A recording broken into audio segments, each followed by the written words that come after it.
Bonjour à tous.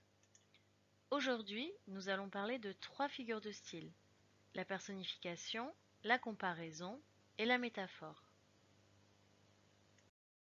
Tout d'abord, un petit rappel. Donc, une figure de style, c'est un procédé d'écriture et cela permet donc de rendre un texte plus soutenu, plus littéraire et puis également plus parlant, plus percutant pour le lecteur.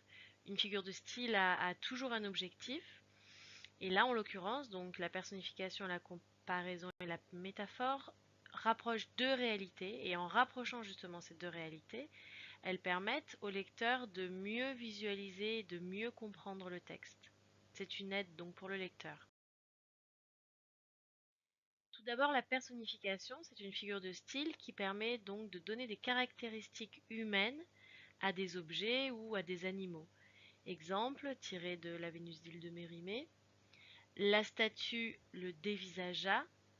Dévisager, c'est une action humaine, donc on peut considérer que la statue qui est un objet est personnifiée. Des exemples plus simples que vous connaissez, par exemple les fables de La Fontaine, quand les animaux parlent ou ont des habitudes humaines, etc. On a aussi affaire à une personnification. La comparaison ensuite. Donc c'est une figure de style qui rapproche deux éléments par un outil de comparaison. Et on dit que c'est une figure d'analogie. Analogie, c'est un synonyme de comparaison. Donc regardez l'exemple, la Vénus est belle comme une étoile. Donc nous avons deux éléments que l'on veut comparer. Donc la Vénus, c'est ce qui est comparé, et on le compare, on le rapproche de une étoile. On dit que c'est le comparant. Comme c'est l'outil de comparaison, et belle, c'est le point commun entre les deux. Il y a d'autres outils de comparaison possibles, même si le plus commun c'est le mot comme. Il y a par exemple semblable à, pareil à, le verbe ressembler, le comparatif, plus que, le mot tel, etc.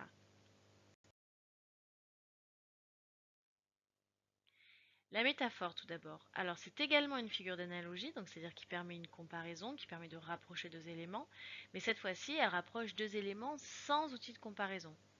Exemple, la Vénus est un ange maléfique qui terrifie tout le monde.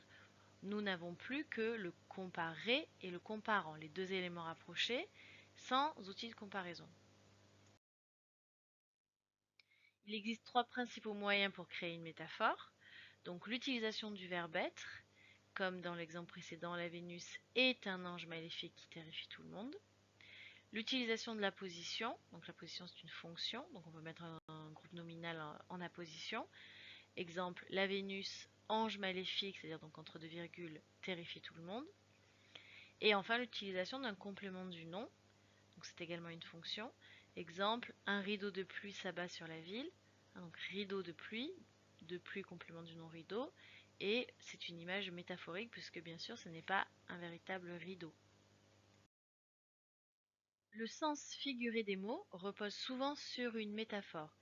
Exemple, les feux de l'amour pour désigner l'intensité du sentiment amoureux. On ne brûle pas véritablement, c'est un sens figuré. Ce n'est pas le sens premier.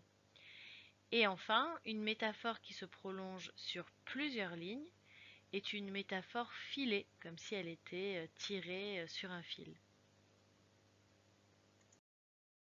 Voilà, j'espère que vous avez compris. Sinon, vous pourrez toujours me poser des questions. Merci, à bientôt.